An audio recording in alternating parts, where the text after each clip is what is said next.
नमस्कार दोस्तों, मेरा नाम है नीलम। वेलकम बैक टू मॉम की डायरी। मैंने लास्ट कम्युनिटी पोस्ट में पोल करके पूछा था कि आप कौन सा टॉपिक देखना चाहते हैं, तो सबसे ज़्यादा वोट इसी टॉपिक को मिले हैं जो कि आज हम डिस्कस करने वाले हैं। बच्चों के गुस्से को कैसे कंट्रोल करें या फिर कैसे उसको हैंडल करें। तो बच्चों में ये जो गुस्सा आता है इसे हम बोलते हैं टेम्पर टैंट्रम्स। टेम्पर टैंट्रम्स का मतलब बहुत ही सीधा सा है। टेम्पर यानी कि गुस्सा और टैंट्रम यानी कि नखरे। तो गुस्से में करने वाले नखरे जो बच्चे करते हैं उन्हें हम बोलते हैं टेम्पर टैंट्रम्स। अब बात करते हैं इसके सिम्टम्स की। क्या क्या लक्षण होते हैं, किन्हें आप टेम्पर टैंट्रम्स करके लेबल कर सकते हैं। ये जो गुस्सा है बच्चों का, ये किसी वजह के कारण हो सकता है या बेवजह भी हो जाता है कई बार। तो जब बच्चे को गुस्सा आता है तो वो चीखता है, चिल्लाता है।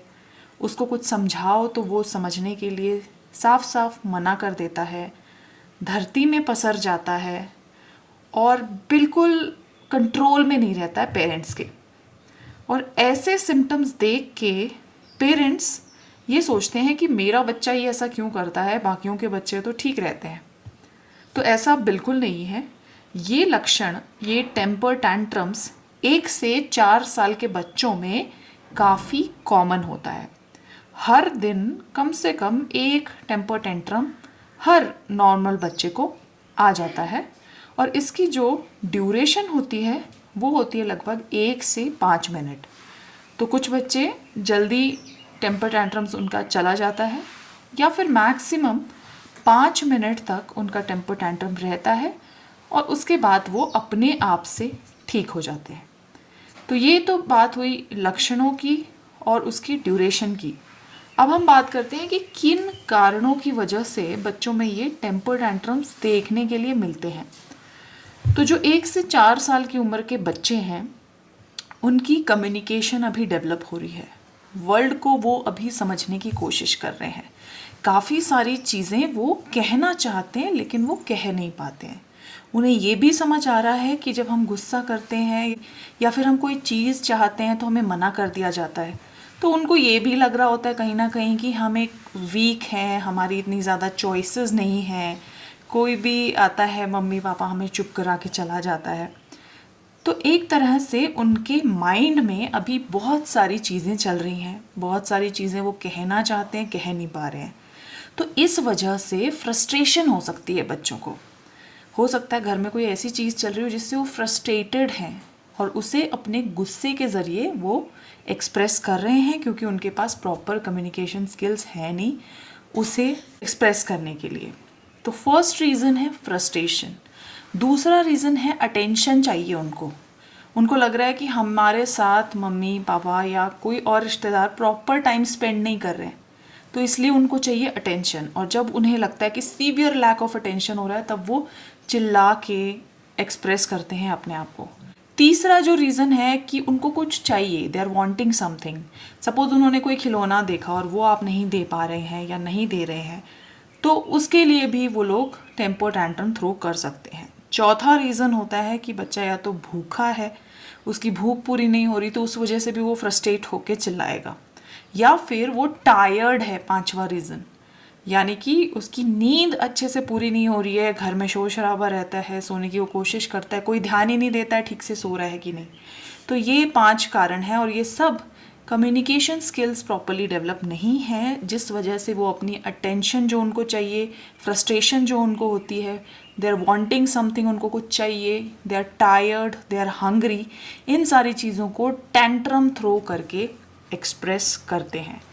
तो इनमें से जो भी कारण हो आपको उस कारण पे वर्क करना पड़ेगा, तभी आप उसका बचाव कर पाएंगे।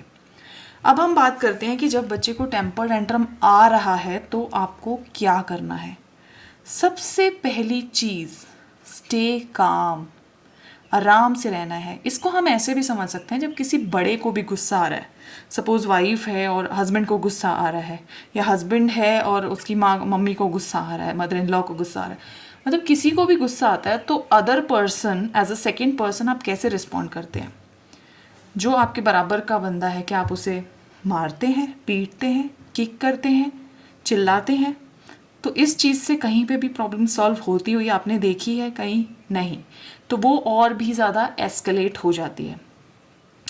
इसीलिए बच्चे के साथ हमेशा काम रहना है, उसको मारना पीटना कुछ कुछ बोलना ये तो बिल्कुल भी नहीं करना है।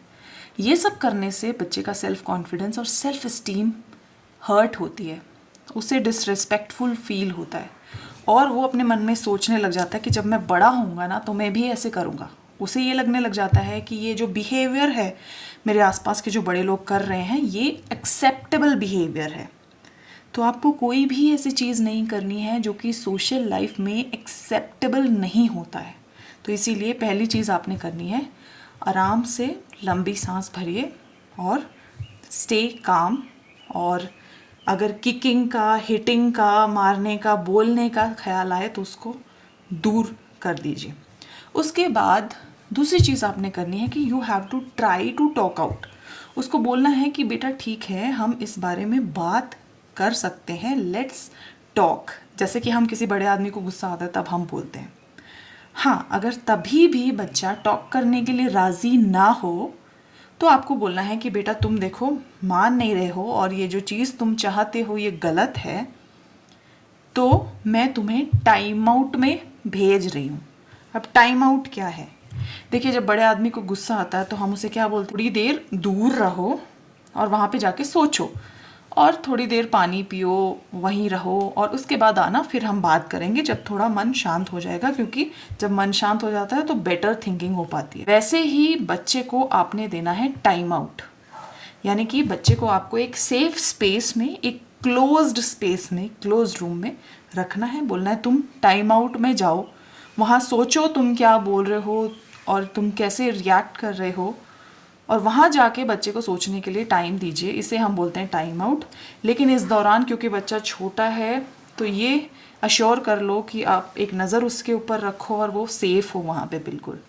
जब टाइम आउट में बच्चा अकेला रहता है तो सोचता है कि मैं क्या कर रहा हूँ, उसके इमोशंस हैं, उनको वो पिन पॉइंट करके डील करता है। तो इसीलिए गुस्से में अकेले बैठना, टाइम आउट में बैठना बहुत ज़रूरी है। और जब उसका जो वो बर्स्ट था, आउटबर्स्ट था, वो जब धीरे धीरे शांत हो जाए तब उससे पूछिए कि अब तुम आ सकते हो बाहर, क्या तुम तैयार हो आने के लिए बाहर? तो वो आ जाएगा बाहर। बच्चे के बाहर आने के बाद आपको उसको प्रेज़ करना है, उसकी तारीफ़ करनी है कि आई एम सो प्राउड कि तुमने इतने अच्छे से हैंडल किया और तुम शांत होकर अभी बाहर आ गए हो। And then you have to talk about all the things जिसकी वजह से वो टैंट्रम हुआ था। फिर आप बच्चे के साथ उस बिहेवियर के बारे में बात करें, उसको क्या चाहिए क्या नहीं चाहिए, all that you have to talk in a positive way. तो इस तरीके से एक टेम्पर टैंट्रम को अगर आप हैंडल करेंगे तो धीरे धीरे आपका भी बिहेवियर इम्प्रूव होगा, बच्चे का भी बिहेवियर इम्प्रूव होगा। और एक चीज़ जो यहाँ ध्यान रखने वाली है कि घर में जब भी दो बड़े लोगों के बीच में झगड़े होते हैं तो आपको एक अच्छा एग्जाम्पल सेट करना है। वहाँ पे अगर आप खुद ही टैंट्रम थ्रो करने लग जाते हैं दूसरे के ऊपर जिसके ऊपर आपको गुस्सा आ रहा है, तो बच्चा भी वही सीख जाएगा कि मम्मा ने तो उस दिन टैंट्रम थ्रो किया था तो मैं भी टैंट्रम थ्रो कर सकता हूँ। तो you have to set a very good example जैसे कि बच्चा फॉलो करे। बच्चे का जो बिहेवियर होता है वो एक तरीके से हमारा ही बिहेवियर को रिफ्लेक्ट करता है। जैसे पेरेंट्स बिहेव कर रहे होंगे, आप देखना कि बच्चा भी बिल्कुल वैसा वैसा बनता जाएगा। जो हम करते हैं वो सब वो कॉपी कर लेता है, अच्छा हो या बुरा हो। अब बात करते हैं कि इसकी प्रिवेंशन कैसे की जाए, कैसे नेक्स्ट टेम्पर टेंट्रम्स को आने से रोका जाए। तो इसकी प्रिवेंशन बहुत ही सिंपल है कि बच्चे को चॉइसेस दो, बच्चे को इन्वॉल्व करो। हमेशा उससे पूछो कि तुम्हें ये चाहिए या ये चाहिए या ये चाहिए। तो हर किसी को इंडिपेंडेंस पसंद होती है, बच्चे को अगर आप चॉइसेस देंगे तो वो इंडिपेंडेंट रहेगा। कभी उसकी चॉइसेस मानी जाएंगी, कभी नहीं मानी जाएंगी, तो ये चीज़ वो भी समझने लग जाएगा। इंश्योर करो कि बच्चा हमेशा भरपेट रहे, कभी ज़्यादा टाइम ना बीते कि वो भूखा रह जाए। इंश्योर करो कि बच्चे की नींद अच्छे से पूरी हो रही हो। इंश्योर करो कि बच्चा अच्छा डाइट खा रहा है। इंश्योर करो कि घर का जो वातावरण है वो शांतिपूर्वक है।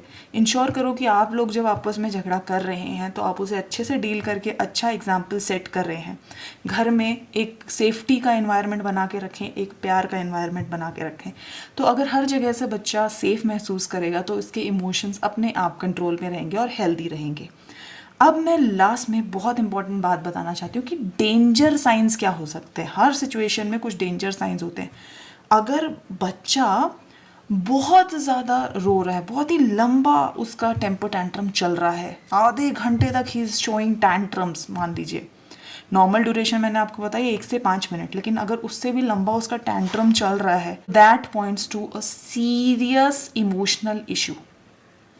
और अगर बच्चे के टैंट्रम्स 4 साल की उम्र के बाद भी कंट्रोल नहीं हो रहे हैं, 5 साल का बच्चा हो गया, 6 साल का हो गया, but he is having continuous episodes of tantrums, continuously चिल्ला रहा है, लेट जा रहा है, और ऐसा बिहेवियर जो कि आपको और भी घबराहट में डाल देता है, 4 साल की उम्र के बाद अगर कंटिन्यू रहता है तो बच्चे को एक साइकोलॉजिस्ट यानी कि एक मनोचिकित्सक की ज़रूरत है।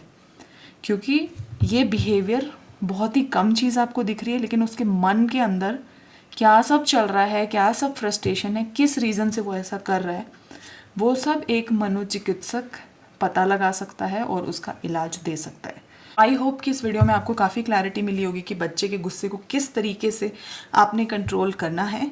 आई होप ये वीडियो आपके लिए हेल्पफुल है। हेल्पफुल लगा हो तो लाइक कर देना, चैनल पे नए हैं तो सब्सक्राइब कर देना। एक और हेल्पफुल से वीडियो के साथ मैं फिर से मिलूंगी, तब तक के लिए बाय बाय।